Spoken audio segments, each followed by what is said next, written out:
Before I even arrive at the Oval Office, shortly after I win the presidency, I will have the horrible war between Russia and Ukraine settled. I'll get it settled very fast. I don't want you guys going over there. I don't want you going over there. And I'm the only candidate in this race who can make this promise. I will prevent, this is for the spouses, I will prevent World War III. Nobody else is going to prevent it. You're going to end up in World War III. You think of it, 18 months, not one soldier was killed under mine. And I spoke to Abdul. I told Abdul, you can't do that. Can't do it. It's going to be bad, Abdul. And he said, Your Excellency, but why do you send me a picture of my house? Oh, did I send that to you? I didn't. Did I send you a picture? Did I send you a picture? I don't remember that, Abdul.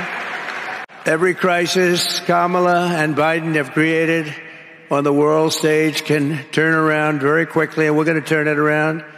But only we need strong leadership. We need a big victory. November 5th will be the most important day, my opinion, in the history of our country.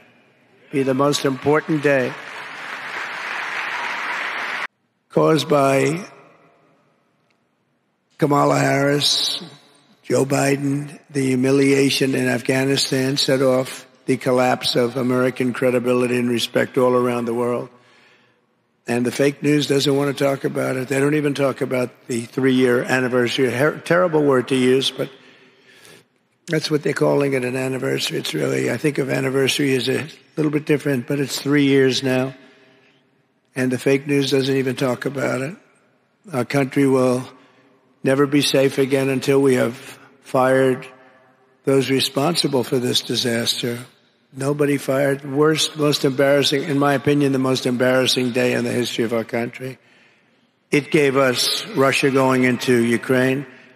It gave us the October 7th attack on Israel because it gave us lack of respect. We're not respected. We were respected very much 4 years ago. We're not respected now. The voters are going to fire Kamala and Joe on November 5th, we hope.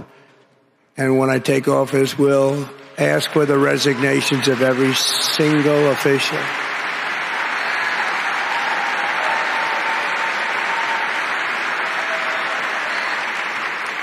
We'll get the resignations of every single senior official who touched the Afghanistan calamity to be on my desk at noon on Inauguration Day. You know, you have to fire people. You have to fire people when they do a bad job. We never fire anybody.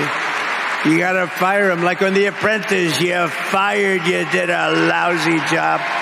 You did a terrible, terrible disservice to our country. You get fired when that happens. Nobody got fired. Nobody ever gets fired in this administration.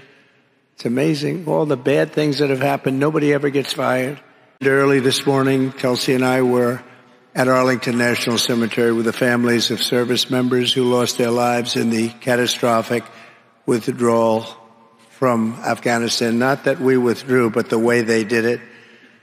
We were going to do it with dignity and strength. We were in the process of getting out. We would have never given up Bagram, one of the biggest air bases in the world, 1 hour away from where China makes its nuclear weapons. We gave it up. We gave them everything. China took it over. China now occupies it. Can you imagine? The longest, most powerful runways, I think 8 feet of concrete down. And we gave it all up. Spent billions and billions of dollars years ago building it, 1 hour away. And we're gone. And now China occupies it.